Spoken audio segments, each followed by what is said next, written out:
we're going to give people a few extra minutes to sign on. As I see there's some right here that are getting on right now, so we'll give them a few extra minutes, and then we will be back to start the webinar. So thank you.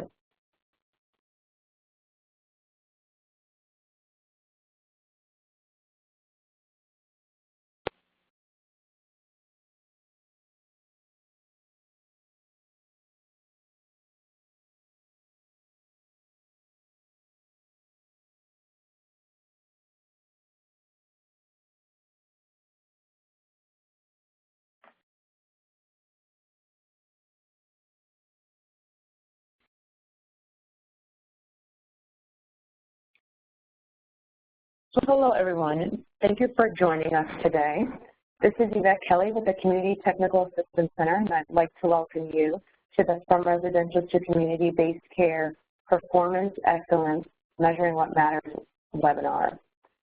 Before we get started, I want to take just a few moments to orient everyone to the WebEx system so you know how to participate in today's event. If you have not done so already, please call into the webinar using the audio conference information found in the Event Info tab above the slide deck. Upon joining the webinar, you will be muted to avoid any background noises that may distract participants from listening to the webinar. If you come across any technical issues during the webinar, please chat to the host, Brianna, who will be able to assist you. You will also have the opportunity to submit questions to today's presenter by typing your questions into the chat box, which is located on the right side of your screen. If it doesn't appear, please just click the dialog bubble on the top right toolbar and it should pop up. You may send in your questions at any time during the presentation, and we will address them during the Q&A session at the end of today's presentation. Also, please note your ability to get continuing education credit for attending today's webinar. In order to do so, you will need to log into our portal. Information is shown right here on the slide, and follow the instructions. You'll be asked to create a profile, you'll select today's webinar, pay the $15 processing fee, and then you will take a test. You should receive an email with this information within 24 hours of the end of this webinar. And today's webinar is the final webinar in a three-part series focused on efforts nationally to redesign the role of residential treatment services. If you were unable to join us for previous webinars, you may access the recording and slides of the prior webinars on our website, ctacnewyork.com. The links will also be posted in the chat box for quick reference. So over the course of this webinar series, Bill has discussed emerging trends in the field and the need for residential providers to integrate community-based services into their service delivery framework. He has also discussed the importance of organizational readiness and strategies to assist providers in developing and supporting organizational culture that is conducive to change. On today's webinar, Bill will discuss the importance of focusing on and utilizing data to improve services. He will also identify tools that will assist providers in developing meaningful outcomes. And so without further ado, I'd just like to turn it over to Bill. Thanks, Yvette. Good morning, New York. Greetings from Los Angeles. I hear some of you, at least, are going to be getting some warmer weather this weekend, probably courtesy of Los Angeles, who last week was in the 90s, which was extremely unusual for us, and perhaps some of the weather you're going to be getting this weekend is extremely unusual for you. So enjoy. The goals for this series have been the same for each of the 3 webinars, so I'm not going to spend any time going through those at this point. The agenda for today, as Yvette mentioned, is really looking at line-of-sight management, utilizing data, outcome measurement. I'm going to talk some about benchmarking and then the tools. So for a quick recap of last webinars, we talked about the culture, performance-based culture, performance excellence, and leading cultural adaptation. And in that, I talked about areas of focus for performance excellence that my former agency had worked on, which was really working in teams, process management, and line-of-sight management. And we talked about leadership and team development, the nature of teams, sponsor coaches, team leaders, directive supervision, evaluation, and we also talked about process management with the 5-step process, plan, do, check, act, process measures. And today we're going to look at line of sight management, data, outcomes, and data collecting tools. So without further ado, I really want to start with line of sight management. Line of sight management is really a way for an organization to make sure that information is flowing throughout the organization. Some key components are making sure that the organization has identified the vital few things that it wants to measure, that people are aligned with the goals and measures. There's linkages back to your strategic plan, to your business plan, that your decision-making is really fact-based. And then there's an element, what we call catch-ball, that really goes on between the different levels within the organization and the different flow of information. And we really want to make sure that that information is useful and not a data overload for people. So if you have a strategic plan, you want that information to flow down and tie into your operational plan, and you want it to flow into any projects that you have. And as you can see, there's various components to each of these levels. The catch-ball occurs when information flows between one level and another. Another way of looking at this architecture is to look at it from a staff team perspective. So there's an executive leadership team, there's executive teams, there's management teams, and then there's your line staff teams, whether those are parent partners, youth partners, your residential programs, your community-based programs. All of those need a flow of information for the organization to successfully manage the information that it needs. So from your strategic plan, you're going to have company plans and goals, you're going to have division, you're going to have management plans and team plans, and that information needs to flow up and down through the organization. And likewise, the metrics that go with each of those different areas also needs to flow. And the circles represent the catch-ball of that information between each of the different levels within the organization. So when you put this all together and look at how does this information get shared, I wanted to share with you a line of sight report that my former agency created and utilized. And if you see the blue lines, there are really 4 quadrants to this report. And those are fiscal, process efficiency, quality and safety, and workforce. And then within each of those quadrants, you'll see a host of information that's in there. And these were the areas that we felt were most important to measure in each of these quadrants. Each program, each division would have their own separate report. So we had about 25 of these reports, each one looking slightly different because of the information in that program area, but all having those same 4 quadrants. They focused on fiscal, where the organization was at, where the program was at for a given month. And this was monthly data, and really looked at the targets, the actual, and then year-to-date information.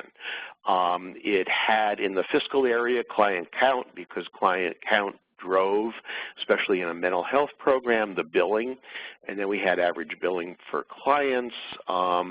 And you see with, in the fiscal area, there are impactors to performance. And these were things that were creating roadblocks to successful performance.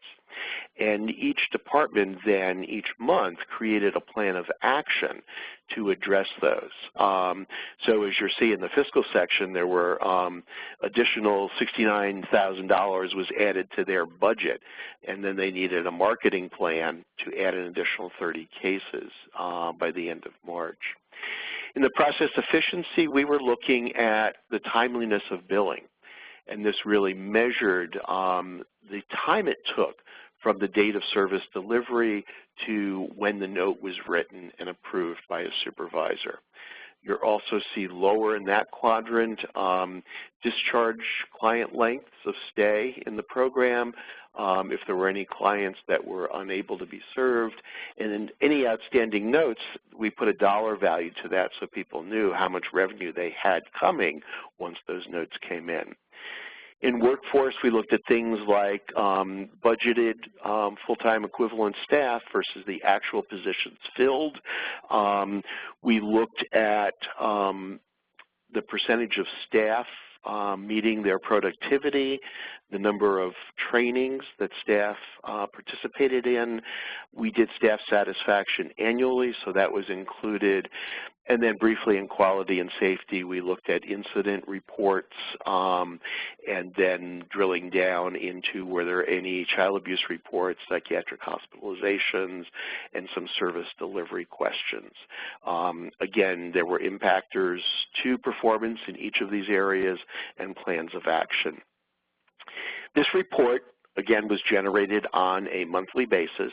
It was given to each of the leaders of each division, and at a division leader meeting on a monthly basis, all of the leaders had the information for every program. So there was true transparency about what was happening in the organization, where we were doing well, where we may have problems, and it really created an opportunity for information to really be known throughout the organization. So I don't know if you've ever felt that you're drowning in data, but we really felt that way at a point in my former agency.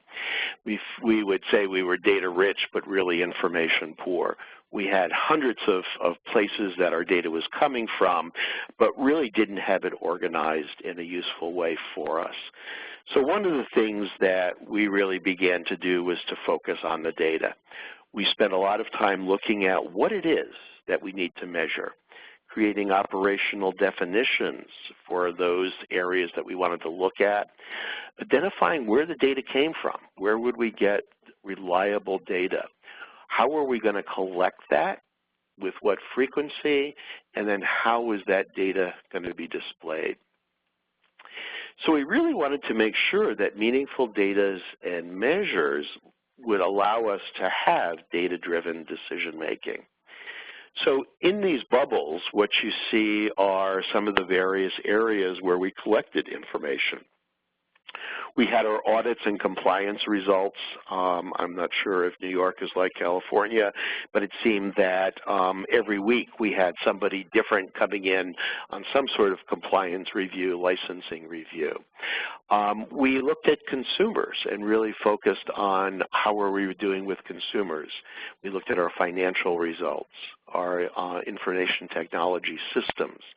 We looked at satisfaction surveys, turnover and leaves, and safety data.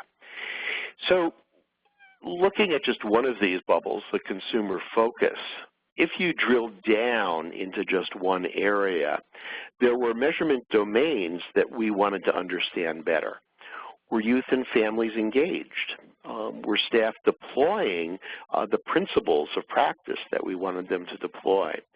Were we using fidelity to the core practice model principles? Were youth and families satisfied with the services that they were giving? And then we identified data sources that we would utilize to gather this information to answer those questions. We used focus groups and had youth focus groups. We had family focus groups.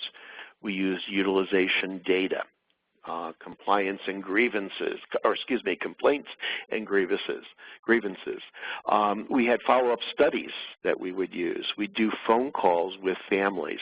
The directive supervision model that I talked a little bit about last time really provided a way that a sampling of each caseworker's clients would receive a phone call from a supervisor to see how satisfied they were with the services that were being delivered, if there were any issues or concerns that the family had. And we would use client satisfaction surveys as another way of drilling down into that. So those data sources all went into the data that we were using. Those bubbles of information also went into our cycles of improvement. So we were continually monitoring data, analyzing that data, and using that data to inform the line of sight report that I showed you a minute ago at each of our monthly leadership meetings. That information flowed into our annual and strategic planning process that then went into improvement recommendations. With those recommendations, we began deploying those through implementation plans, and then we would generate more data that was used to determine how we were doing, and we kept that cycle going that would monitor on a monthly basis what was happening, and that took place at our leadership meetings. That information then flowed into a strategic planning process. And as you can see, the strategic planning process for us was an ongoing cycle that had different components happening throughout the year. We really moved to a point where we used David LaPiano's real-time strategic planning because we were in an environment where creating a strategic plan, putting it on a shelf, coming back in 3 years and seeing how you did was no longer going to work for us as an organization. So we were really constantly scanning that environment and constantly paying attention to the strategic plan. So in October and November, we really began looking at individual performance development plans for our staff. We gathered the data that we were going to need. We did an environmental scan. And then in December and January, we reviewed that environmental scan with our leadership team. In February, we presented that data back to all staff in the organizations and conducted a strengths, weaknesses, opportunities, and threats, a SWOT, with each team within the organization, and really used that to inform them what was happening in the environment and helping them help us look at what to develop in our planning for that coming year.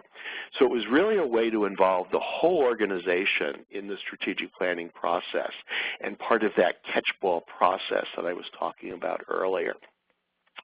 Each team would then identify its top 18 areas in each of the categories, and that would flow back in March and April to the leadership team who began working on organizational goals and strategies.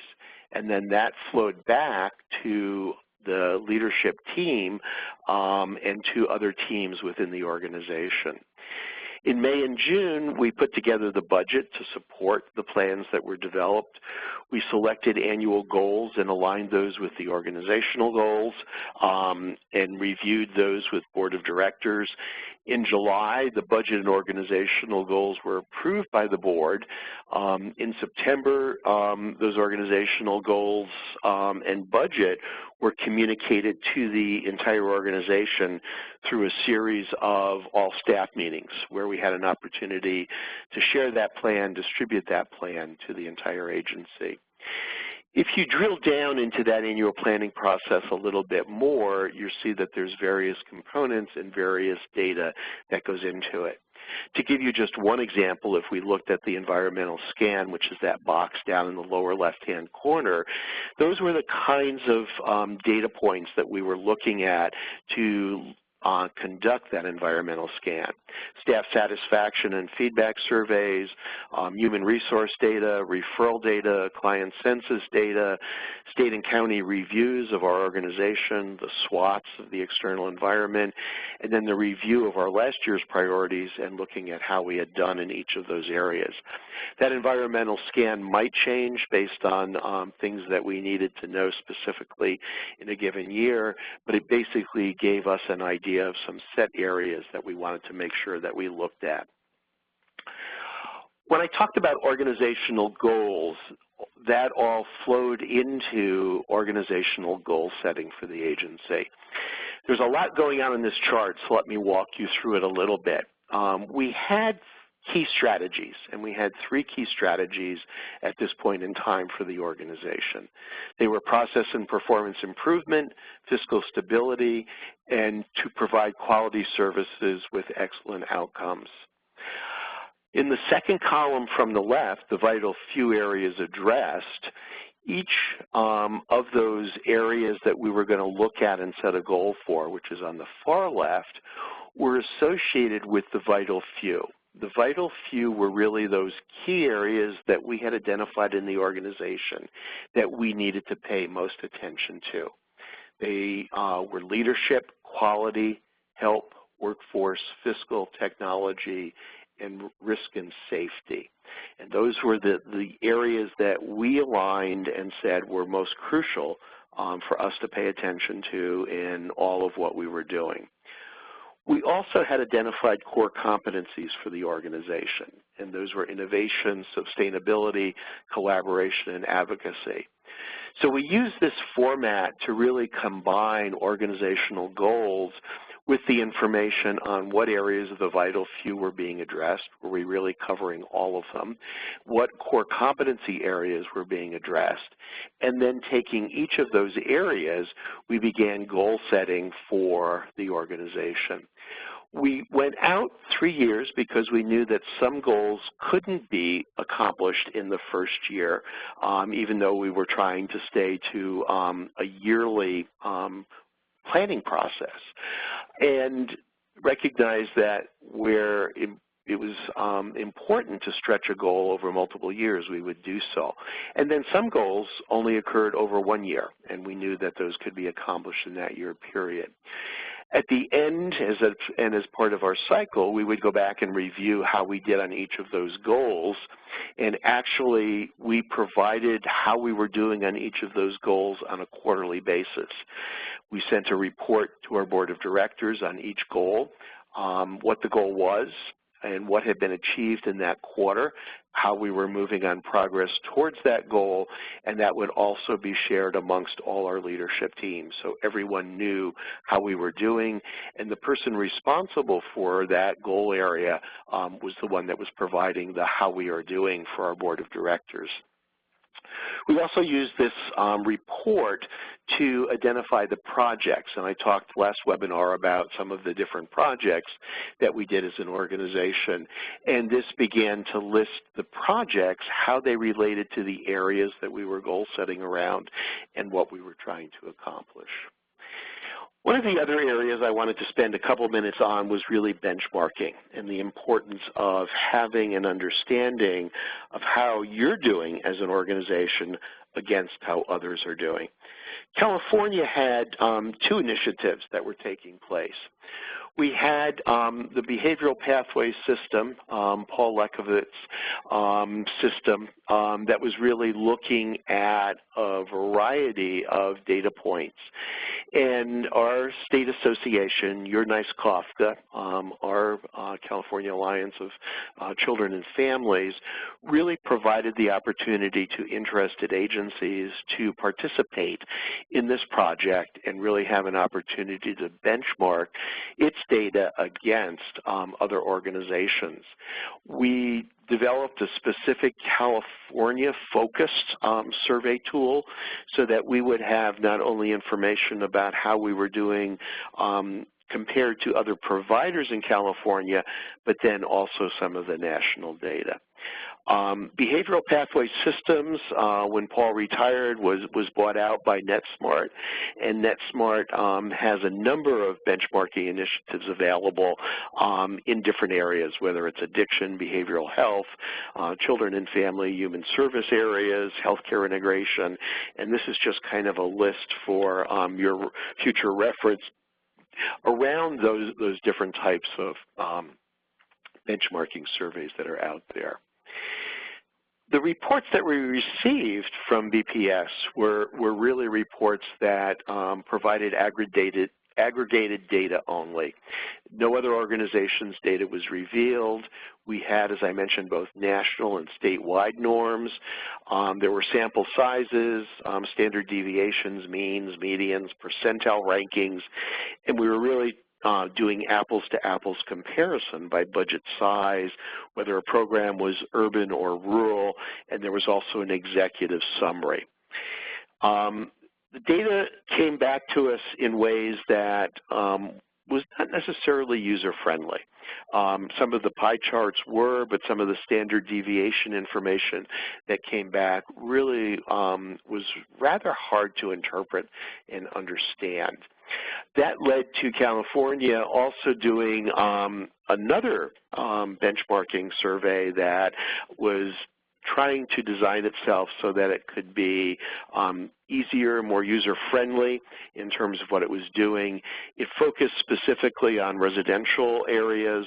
It focused on foster care and tried to really narrow the field in terms of the data that it was collecting. And it had a lot of ability to filter data and let the user really look at data in various ways. We used both systems because both provided us some different data, but based on the behavioral pathways system, we needed to take all of this information that was coming back and really create a user-friendly way for our board of directors to look at this information. And we created really a stoplighting system, which was red, yellow, and green. The gray circles are things that we really didn't measure. But other than that, everything was stoplighted to show us both the whole area and our overall favorability trend in a given area. And there were multiple measures in each. And then for each item to look at how we were doing within that item. So debt to equity was one example that was being looked at, cash on hand. All of those were things that we would then identify and look at and benchmark on a quarterly basis. Now, there were multiple layers under each of these areas of questions that were looked at, but they all rolled up into some key areas that you see identified as those items on this list. The other thing that we did as an organization was really take a look at our overall quality indicators and how we were doing as an organization. The four that we chose originally were reliable outcomes, consumer satisfaction, fiscal, and practice process. And you'll see that each of those had a quality indicator metric and a definition of what we meant. Again, a stoplighted performance rating and a trending that we kept track of by quarter. This document that looked exactly like this was put in a frame at the entryway to each of our sites. So every site, as you walked in, either as a staff member or a visitor to the organization, you could see how the organization was doing around these four areas. The ultimate goal was to build these out so that we would have more than four areas, but it provided a nice simple way within these four things for every staff in the organization to know how we were doing around these areas as an organization, and for the public at large to see how we were doing as an organization in each of these key quality indicators. One of the things that we found was extremely important was the need for a data dictionary. It really provided us a way of knowing what data we were collecting, where it was, and who was responsible for collecting it. So sticking with the benchmark activity, this is one data dictionary that we had developed, and we had a data dictionary for all of the data that we were collecting. This really looked at that benchmarking tool. The survey item in that tool, it looked at whether we were tracking it, and those were the gray areas, whether we were in the process of tracking it, or whether it was something we had decided not to track at this point, which was the blue area. We looked at frequency of tracking, the department or contact person that was going to be responsible in that area to get the data. What were the parameters around that data, that operational definition? Where was the source of that data? And what was the procedure for calculation? was there a formula that we needed to use? So for total annual operating budget, it was the 3-month budget equals the total agency budget divided by 12 months times 3 was the formula that was used for that data. Here you see just another page that looks at those areas that we're in the midst of working on, some that we decided not to do. We weren't going to collect data on this area for the benchmarking tool because it was going to take more effort than we thought it was worth at this point in time. And again, we had data dictionaries like this for all areas of data that we were collecting. So, some possible residential treatment center measures. Each organization really needs to figure out what is important to you to know and to pay attention to. We began looking at some possible residential measures like recidivism, success in community, seclusion and restraint, satisfaction. We had some clinical areas that we looked at, the CANS, CW, the CAFIS, the roles.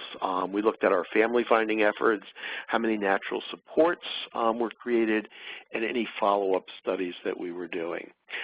I had mentioned in the past that we were involved in a demonstration project in California, which was called Residentially Based Services, and there were a series of outcome measures that were really developed for this project that looked at a number of different areas.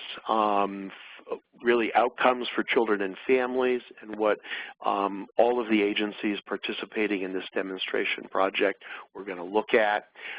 Again, we identified data sources, frequency of collection, and where that information was going to come from, whether it was some of the state systems or the provider that was going to be doing that. We looked at systems operation, fiscal outcomes, and we looked at the sort of standard safety, permanency, and well-being areas that we wanted to measure and pay attention to.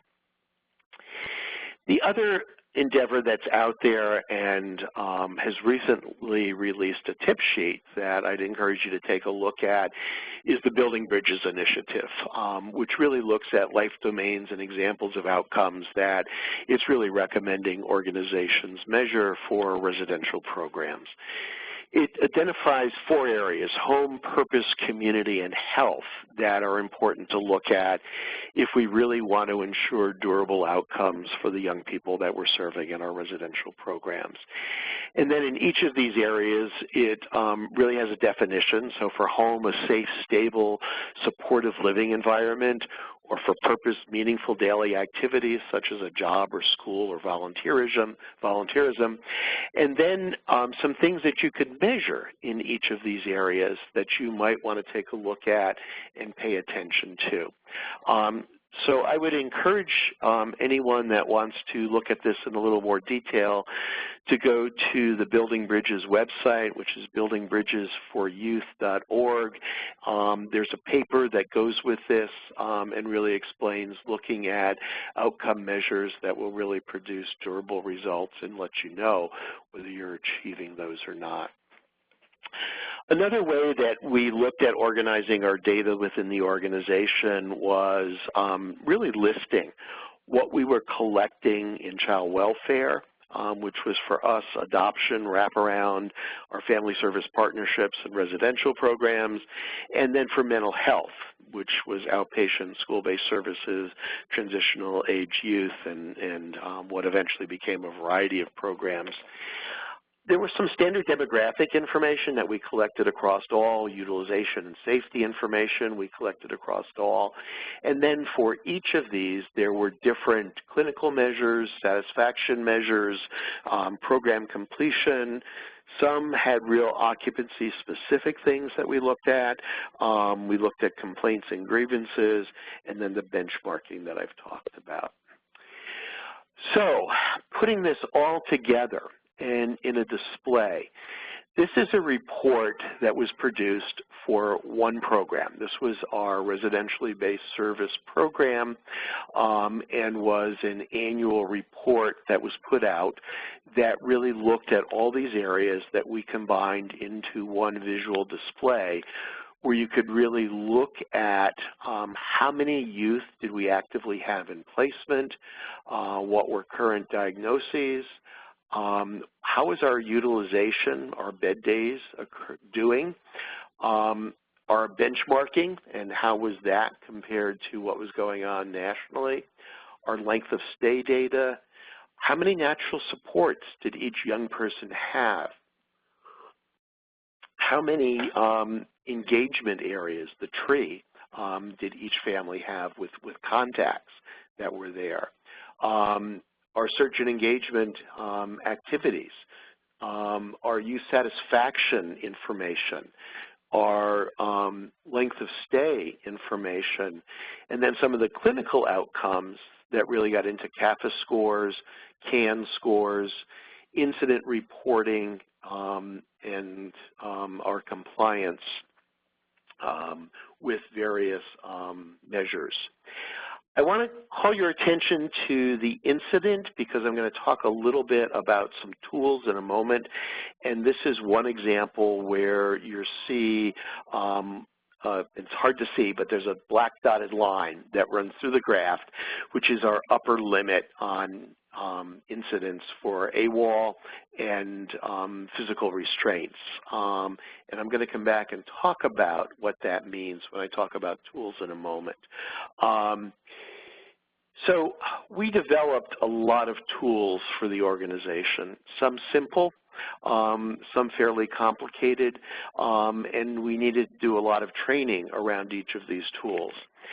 I wanted to spend just a couple minutes on the really simple ones that we found actually made a huge difference for us in the organization. We had 11 different sites, we had 25 programs, and within each of those programs and areas we would potentially have many different teams. So some things like meeting minute format, or meeting agendas, or action items, or what was the purpose of meetings was something that we had never thought about or done or organized. We might have 25, 50, 75 different meeting minute formats or different agenda formats, and there was nothing consistent as you went from meeting to meeting. And I'll talk about how we handled that in just a second. There were other things that we looked at. Our improvement plan format, our meeting evaluation tools, our Kaizen work, fishbones, the 5-step model, root cause. All of these were various tools that we built over time. So let me start with some of the simple ones. A meeting agenda. This eventually became the format that we used for a meeting agenda. Agenda topic, the action that was going to occur out of that topic, how much time we were allocating for it, were there any supporting materials, and who was responsible for that. One of the first things we did at the beginning of each meeting was review the action items from the prior meeting.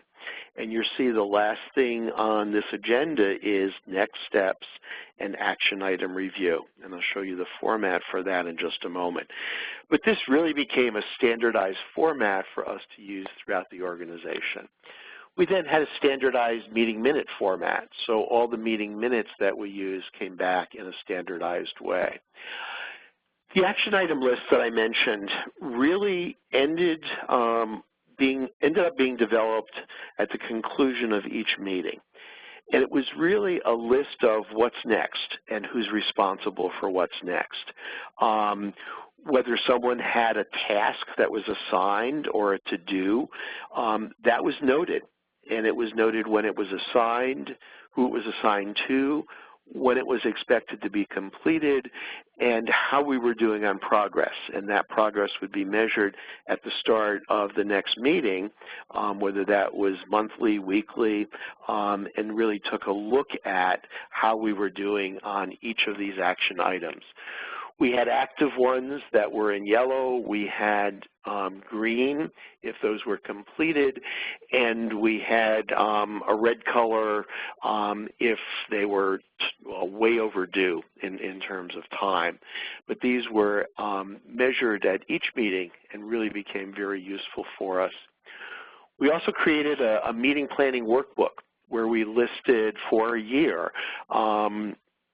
all of the meetings that were crucial to the organization, what key agenda items had to be covered in each of those meetings, what deliverables needed to be covered in each of those areas, and this became, again, a useful tool for us.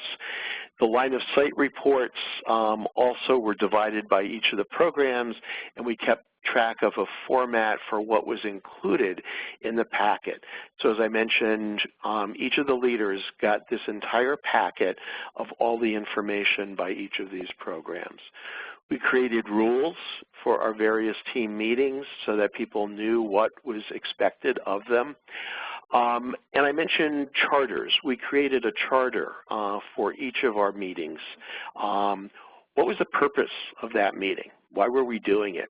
What was the importance? What was the scope and responsibility of that meeting and that team? Who were they accountable to? What authority did they have? What could they make decisions on? What did they have to seek approval on? What deliverables were there?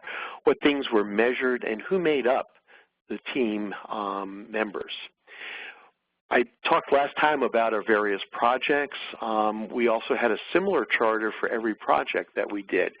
This has a few more categories in it because the charter had some different areas and some different team members that included that sponsor and coach and team leaders that I talked about last time. But again, a similar format to really having a written plan of what was going to happen with that project. Talked about one of the tools being a Kaizen, and this was a practice that was developed in Japan in the mid-1980s and really looked at how to do some rapid improvement cycles. I mentioned last time that we kind of set a 6-month time frame for our projects. We were finding many of those projects extended well beyond the 6-month period. The Kaizen is really a rapid business improvement process that lets you get a project completed with a team of multiple areas represented on that team in hopefully a 1 to 5 week period. It really starts with data collection and then identifying waste and defects, which are your opportunities for improvement, your root cause analysis, and looking at leverage points and some preliminary solutions and your final improvement plan. We would bring a team together to do a Kaizen. They would spend basically 2 full days going through this process of really rapid improvement, and it dramatically decreased the amount of time projects were taking for us. I mentioned one of the tools being a storyboard. Every project produced a storyboard that was a quick 1-page review of what that project was about, what the opportunities were for improvement, what the results were, and what improvement goals were achieved by that project. And I think I talked last time about the travel project being one where we actually saved close to $500,000 by doing some work on how we reimburse for travel. And this is an example of what would go to the board with that. We also utilized many tools from the team handbook, and I would encourage you to take a look at the team handbook for more information on these tools. Some are simple, some are complex. Stratification really helps pinpoint a problem by uncovering where it does and does not occur. Does it happen in location A, B, or C? Check sheets, just really looking at what happens in different areas. Did things occur, didn't they? And tallying what's happening in each area. Failure modes and effect analysis is a much more complicated process that's really used to identify potential product failures or process failures. We use that a lot for our Joint Commission root cause analysis and really took a careful look with this technique at any root causes that we need to address. Pareto charts are really a way to help focus improvement efforts by ranking problems or their causes. So you can see sort of off to the far right, errors on patient bills. Were the bills missing procedures or the wrong procedures, or the address was incorrect, or there were duplicated entries? What were they? And really charting those different areas that were occurring for patient billing. We looked at time plot analysis. When did things occur and in what frequencies? So they're used to examine data for trends. The control charts that I mentioned to you earlier, we found to be very useful. We were able to establish upper and lower control limits that we would generate with multiple cycles of data. So we knew what to expect, but say it was medication errors. Where was the floor, the lower limit on medication errors, which was typically 0? What were the upper limits? And when did that line exceed that upper limit? If our results were falling within the upper and lower limits of any given area, we felt that that was good performance in that area. If it was exceeding an upper or lower limit, that required us then to dig in and look in a lot more detail at really what was happening in that area. So whether it was medication, whether it was restraints, seclusions, that would be a way of really knowing we've got an outlier here and we really need to understand that better. We used frequency plots, which really began to show the shape or distribution of what was occurring. We used scatter plots to really show interrelationships between data. This is one from the book that just looks at the plot of salt content in cheese versus the number of minutes it was in the salt bath. Those scatter plots give you relationship data, showing you whether there's no relationship between those two data things that you're looking at, or whether there's a positive relationship or whether there might be a negative relationship in that data. The other one that we used a lot, and I'm going to spend just a couple extra minutes on it, is really the cause and effect diagrams. They really are an opportunity to take a look at what's happening with an issue, a problem that you're addressing. It's called a fishbone. It was developed by Ishikawa, and it's a cause and effect diagram. It's called a fishbone because it looks like a fish skeleton. It's got a head and spines. But unlike other tools, it doesn't analyze the data. So I showed you a lot of tools to use to analyze data. But this is a tool that really helps folks organize their ideas and theories about causes. And then these theories can later become verified by data. So the problem that you're going to be investigating is the head of the fish. It's the head of the diagram. And then one long arrow pointing to that head, its spine, indicates the problems that feed into that problem that might cause the problem that you've got.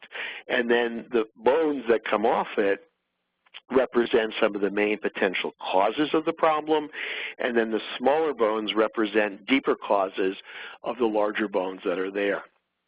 And the greatest challenge is to have the bones show the cause and effect relationships.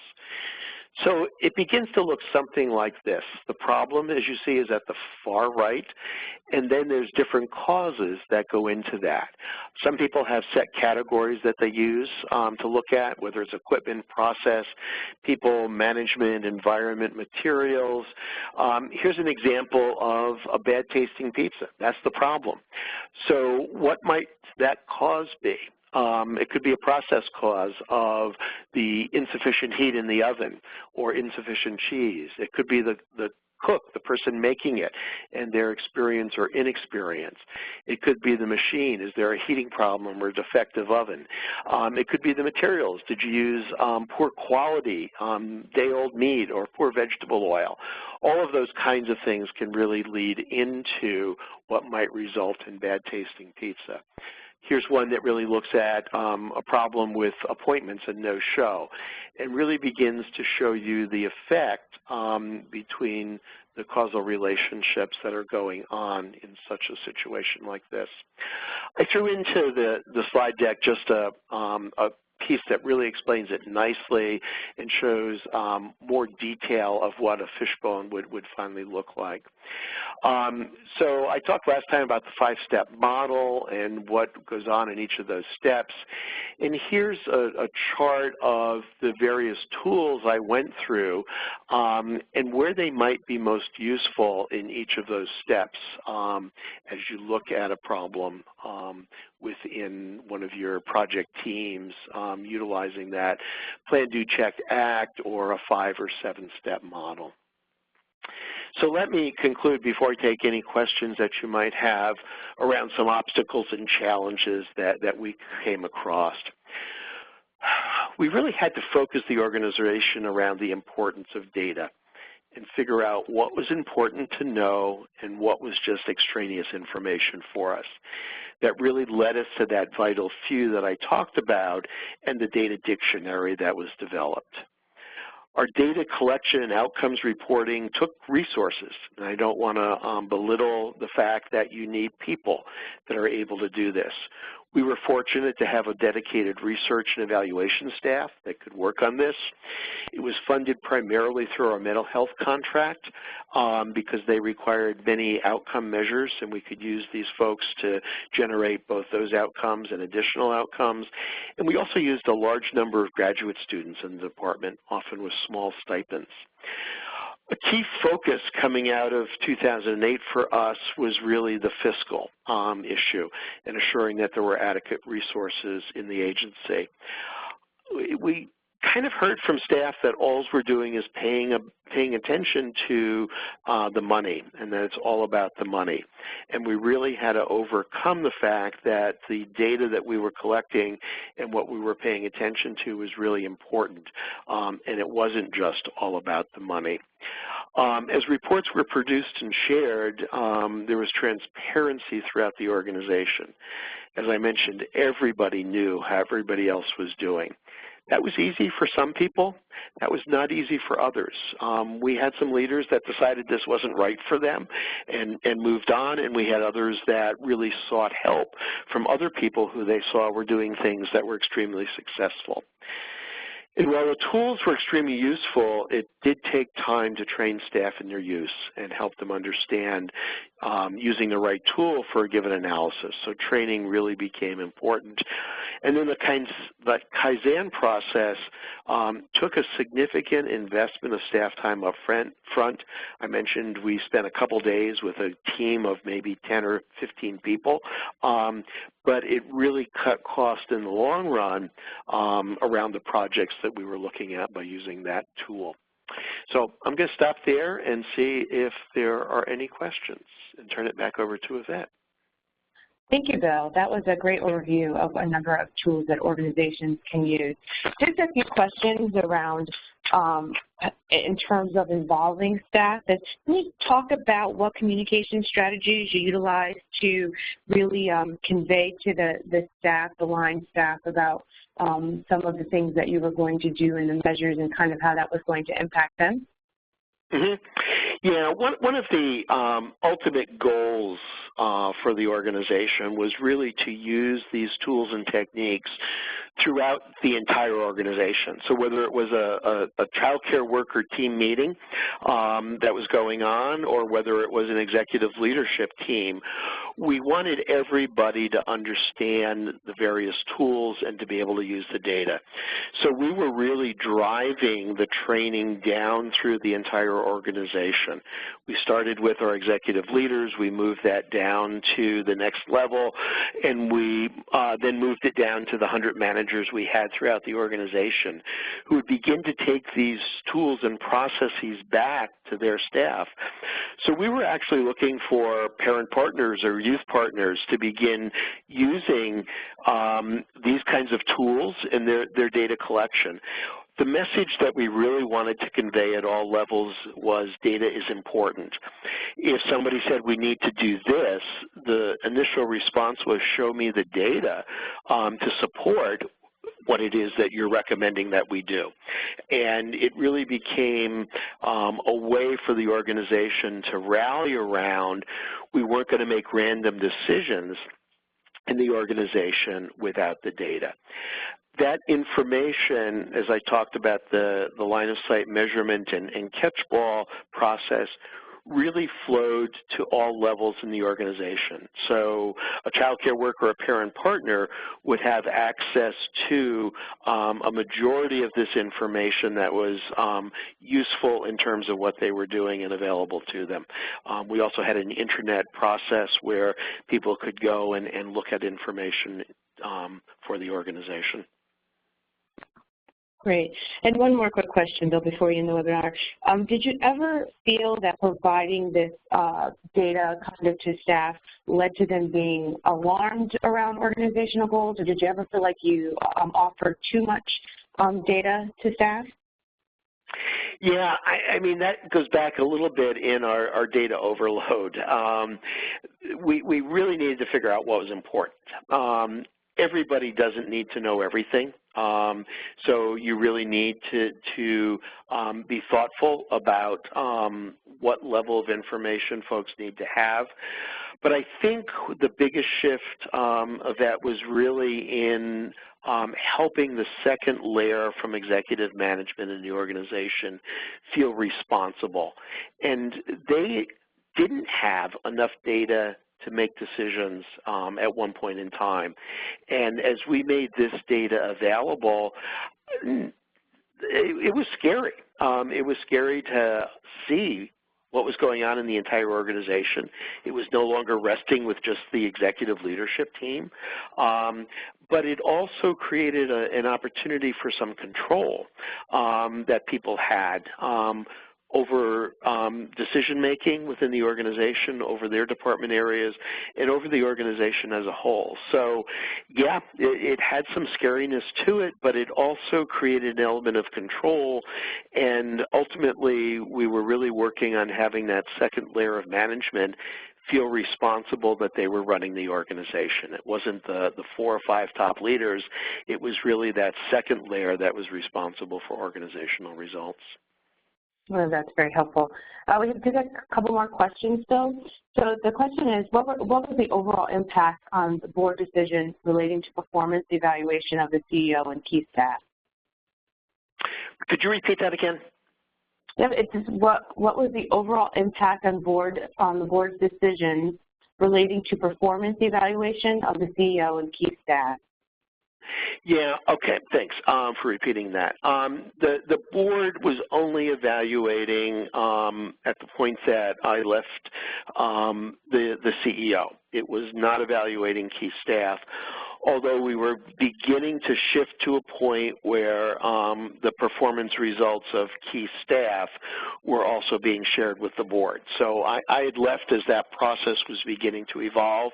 The performance evaluation of the CEO was on an annual basis, and all of this kind of data that we were using fed up into performance goals and expectations for the CEO, and the board had a lot of this data available to it all the time, whether it was the benchmarking data, the results on the goals for the organization, how we were doing on those strategic plan goals.